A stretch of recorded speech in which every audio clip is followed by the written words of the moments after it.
My self Sardar Singh, SPC government college BM. विद्यार्थियों, good morning. आज का आपका टॉपिक बीए पार्ट थर्ड में पेपर फर्स्ट टॉपिक है क्लाइमेटिक रीजन्स ऑफ इंडिया।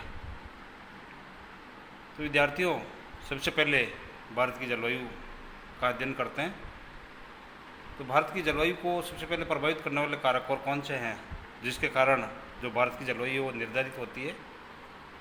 तो सबसे पहला कारक इसमें है भौतिक कारक। भौतिक दृष्टि से अगर देखा जाए विद्यार्थियों, तो तापमान है, वर्षा है, आर्द्रता, ये तीनों कारक भारत की जो जलवायु है उसको प्रभावित करते हैं।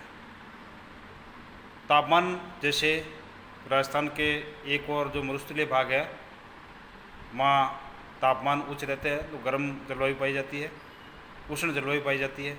एक और जहाँ तापमान बहुत कम रहते हैं वहाँ शीत जलवायु, जैसे हिमाच्छादित भाग होते हैं, हिमालय पर्वत उत्तरांचल के जो भाग है उसके अंदर आते हैं। एक और जहाँ बिल्कुल वायुमंडल के अंदर ज़्यादा नमी रहती है, आर्द्रता की मात्रा ज़्यादा होती है, तो वहाँ पर आर्द्र जलवायु देखने को मिलती है। इस तरह से तापमान एक बहुत बड़ा फैक्टर है जो जलवायु को डिटर्मिनेट करता है। फिर है वर्षा, जहाँ वर्षा की मात्रा ज़्यादा होती है भारत के अंदर वहाँ आर्द्र जलवायु होती है, और जहाँ वर्षा बहुत ही न्यून होती है, कम होती है, तो वहाँ उष्ण जलवायु देखने को मिलती है। इसी तरह से आर्द्रता भी जलवायु को डिटर्मिनेट करती है। दूसरा कारक है भूमि की बनावट। भारत में भूमि की बनावट के कारण भी यहाँ की जलवायु निर्धारित होती है। जैसे पर्वतीय भाग है तो वहाँ पर अत्यधिक ऊंचाई वाले भागों में ठंडी जलवायु रहती है। पठारी भाग है वहाँ पर हमेशा जो है वहाँ पर भी शीत जलवायु रहती है। इसके अलावा जहाँ मैदानी भाग है तो वहाँ पर गर्म जलवायु भी रहती है। यानी जो भाग जितने ज़्यादा ऊंचे होंगे वहाँ पर उतनी अधिक ठंड होगी, उतनी अधिक कम तापमान वहाँ पर पाया जाता है। और इसके अलावा भूमि की बनावट के अंतर्गत कुछ ऐसे एरियाज भी है जहाँ पर संकीर्ण घाटियाँ या डेजर्ट वाले पार्ट्स पाए जाते हैं, तो वहाँ पर उष्ण कटिबंधीय जलवायु देखने को मिलती है। वनस्पति कारक, जहाँ वनस्पति की सघनता होती है तो वहाँ उष्ण आर्द्र जलवायु देखने को मिलती है, आर्द्रता वाली जलवायु देखने को मिलती है। और जहाँ वनस्पति की न्यूनता पाई जाती है, कम वनस्पति पाई जाती है, तो वहाँ पर उष्ण कटिबंधीय शुष्क मरुस्थलीय जलवायु देखने को मिलती है। समुद्र से दूरी, जो भाग जितना समुद्र से दूर होगा वो वर्षा उतनी कम प्राप्त करता है, और जो भाग जितनी ज़्यादा ऊंचाई होगा उतना ही शीतकाल वहाँ पे होता है। इस तरह से ऊंचाई और समुद्र से तल से दूरी भी जलवायु को निर्धारित करती है भारत के अंदर। समुद्र तल की निकटता, जो भाग जैसे पश्चिमी घाट और पूर्वी घाट समुद्र के बिल्कुल निकट है तो वहाँ पर सम प्रकार की जलवायु पाई जाती है। पर्वतों की दिशा, पर्वतों की दिशा के आधार पर वर्षा निर्धारित होती है। कई बार मानसूनी भरी हवाएं जब चलती है तो उनके मार्ग में यदि पर्वत पैरेलल है तो वर्षा की मात्रा बहुत कम होती है, और यदि पर्वत उनके समकोण पे स्थित है, उनके सामने स्थित है, तो उस ऐसे भागों में वर्षा की मात्रा ज़्यादा होती है और जलवायु भी वहाँ पर उसमें नमी की मात्रा या आर्द्रता की मात्रा ज़्यादा पाई जाती है, आर्द्र जलवायु वहाँ पर देखने को मिलती है। इस आधार पर भारत की जो जलवायु है, ब्लैनफोर्ड के आधार पर विश्व की समस्त प्रकार की जलवायु की दशाएँ भारत के अंदर पाई जाती है। भारत में 3 प्रकार की ऋतुएँ देखने को मिलती है। सबसे पहले है शीत ऋतु।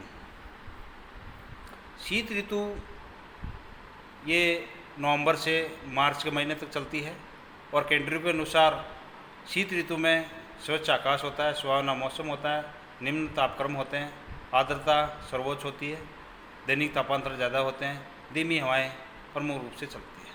उस समय तापमान जो है 21 डिग्री सेंटीग्रेड नीचे से होते हैं average temperature all over India. उस समय दक्षिण में 24 डिग्री से 25 डिग्री सेंटीग्रेड टेम्परेचर होता है, और उत्तरी भाग के अंदर 21 डिग्री से नीचे तापमान होते हैं। अतः संपूर्ण भारत में थोड़ा बहुत तापांतर के अंदर या तापांतर में अंतर देखा जाता है। सॉरी। वायुदाब, उसमें उपमहाद्वीप में पेशोर के पास 765 मिलीबार वायुदाब होता है, और उसी समय दक्षिण में निम्न वायुदाब रहता है, अर्थात वायुदाब में उस समय अंतर पाया जाता है। चक्रवाती और वर्षा, इस मौसम में उत्तर पश्चिम से आने वाले चक्रवातों से वर्षा होती है, जिससे स्थानीय भाषा में मावठ कहा जाता है, जो कि यहाँ की स्थानीय कृषि के लिए उपयुक्त मानी जाती है। ग्रीष्म ऋतु, सेकंड नंबर है ग्रीष्म ऋतु, जो मार्च से जून तक का समय होता है और उसके अंदर जो तापमान है वो 43 डिग्री सेंटीग्रेड से ऊपर होते हैं और पश्चिमी भाग में तापमान की और ज़्यादा अधिकता होती है, जिसके कारण वहाँ पर उष्णकटिबंधीय या शुष्क जलवायु देखने को मिलती है। ग्रीष्म ऋतु में भारत में वायुदाब और हवाएँ जो तापमान बढ़ता जाता है तो वायुदाब कम होता जाता है, लेकिन उच्च भागों पर तापमान कम रहता है, तो वहाँ पर वायुदाब अचानक बढ़ जाता है। वर्षा ग्रीष्म काल में नहीं के बराबर वर्षा होती है, लेकिन संपूर्ण वर्षा काल का 1% भाग प्राप्त किया जाता है। वर्षा ऋतु जो जून से लगाकर अक्टूबर के महीने तक होती है, यहाँ तापमान इस समय समुद्रों पर उच्च वायुदाब बना रहता है, स्थलीय भागों पर निम्न वायुदाब के क्षेत्र होते हैं। तो ऐसी स्थिति में हवाएं उच्च वायुदाब से निम्न वायुदाब की ओर चलती है और संपूर्ण मौसम की 90% वर्षा काल के अंदर होती है। वायुदाब सूर्य की स्थिति इस समय लंबवत होती है, अतः मध्य भारत में न्यून वायुदाब के क्षेत्र पाए जाते हैं, जबकि समुद्रों पर उच्च दाब होने के कारण जलवाष्प शुष्क हवाएं मध्यवर्ती व दक्षिणी उच्च पर्वतीय भागों पर चलती रहती है। यानी कहने का मतलब यह है कि वर्षा काल में जो हवाएं हैं उच्च वायुदाब से निम्न वायुदाब यानी समुद्रों से स्थलीय भागों की ओर चलती है। वर्षा संपूर्ण वर्षा का 90% भाग प्राप्त होता है, जिसमें अरब सागरीय मानसून से भारत के पश्चिम भाग में वर्षा होती है और बंगाल की खाड़ी के मानसून से पूर्वी भाग में यानी दक्षिणी पूर्वी भाग और पूर्वी भागों के अंदर वर्षा होती है। इस तरह से हम भारत की जो 3 जलवायु उसको 3 कटिबंधों में बांटा गया। अब है भारत के जलवायु प्रदेश। भारत के जो जलवायु प्रदेश है, डॉक्टर व्लादिमीर कोपेन ने 1918 में भारत को 3 जलवायु प्रदेशों में बांटा है। सबसे फर्स्ट है शुष्क जलवायु प्रदेश, अर्ध शुष्क जलवायु प्रदेश, आर्द्र जलवायु प्रदेश। फिर इसके बाद उन्होंने एक जलवायु प्रदेशों की एक नई योजना प्रस्तुत की, जिन्होंने महाया कि उष्णकटिबंधीय और महाद्वीपीय भागों में बांटने के लिए प्रायद्वीपीय भारत की उत्तरी सीमा को आधार माना और प्रायद्वीपीय भारत के अधिकांश भागों को उष्ण सोना प्रकार की जलवायु के रूप में AW नाम से संबोधित किया।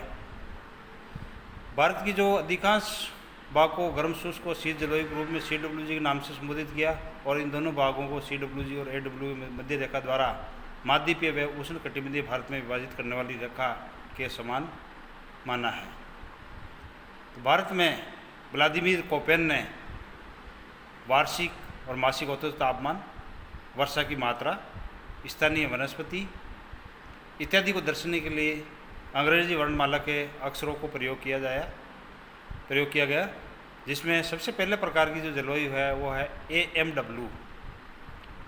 AMW जो जलवायु है वो मलाबार और कोंकण तट पर इसका विस्तार है और ग्रीष्म ऋतु में यहाँ वर्षा 200 सेंटीमीटर से ज़्यादा होती है।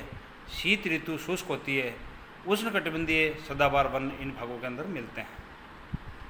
AW उष्णकटिबंधीय सवाना प्रकार की वनस्पति है और ये वर्षा काल में होती है और शीत ऋतु शुष्क होती है। गर्मियाँ यहाँ काफ़ी गर्म होती है और प्रायद्वीपीय भारत के अधिकांश भाग पर इसका विस्तार देखने को मिलता है। फिर है AS। AW की सभी विशेषताएं यह मिलती है, लेकिन अंतर इतना है कि यहाँ पर ग्रीष्मकाल की अपेक्षा शीतकाल में वर्षा अधिक होती है। फिर है BSHW। अर्ध मरुस्थलीय शुष्क जलवायु वाली दशाएं यहाँ पाई जाती है। यहाँ वर्षा ग्रीष्मकाल में होती है और बहुत ही साधारण होती है और यहाँ पर वार्षिक तापमान का औसत 18 डिग्री सेंटीग्रेड से अधिक रहता है। राजस्थान, कर्नाटक और हरियाणा के भागों पर ये इस तरह विस्तृत रूप से इस तरह की जलवायु देखने को मिलती है। फिर BWHW ये शुष्क उष्ण मरुस्थलीय जलवायु होती है, जो राजस्थान के जैसलमेर, बाड़मेर और बीकानेर जिलों में देखने को मिलती है। वर्षा बहुत कम होती है और तापमान सदैव उच्च बने रहते हैं। फिर है DFC। ये शीतोष्ण कटिबंधीय आर्द्र जलवायु होती है, जिसमें वर्षा सभी ऋतुओं में होती है। ये सिक्किम, अरुणाचल प्रदेश, असम के कुछ भागों में पाई जाती है। शीतकाल में तापमान यहाँ 10 डिग्री सेंटीग्रेड के आसपास रहता है और ग्रीष्मकाल बहुत छोटा किंतु वर्षा वाला होता है। उसके बाद में है CWG। ये समशीतोष्ण कटिबंधीय जलवायु है, जिसमें शीतकाल शुष्क होता है और ग्रीष्मकाल वर्षा वाला होता है, काफ़ी गर्म होता है। इसका विस्तार उत्तर प्रदेश के मैदानी पठारी प्रदेश, पूर्वी राजस्थान, उत्तरी मध्य प्रदेश, बिहार और असम में मिलता है। फिर है ई प्रकार की जलवायु। ये जलवायु ध्रुवीय प्रकार की है और जिसमें गर्म माह का जो तापमान और 10 डिग्री सेंटीग्रेड से कम रहता है। इसका विस्तार जम्मू कश्मीर और हिमाचल प्रदेश में ज़्यादातर देखने को मिलता है। फिर है ET। ये जलवायु टुंड्रा प्रकार की जलवायु के समान होती है। तापमान औसत 0 डिग्री से 10 डिग्री सेंटीग्रेड के बीच रहता है और ऊंचाई के अनुसार यहाँ पर तापमान घटता रहता है। और इसका विस्तार जो है उत्तरांचल और हिमालय पर्वतीय प्रदेश के अंदर इस तरह का विस्तार देखने को मिलता है। थैंक यू, धन्यवाद।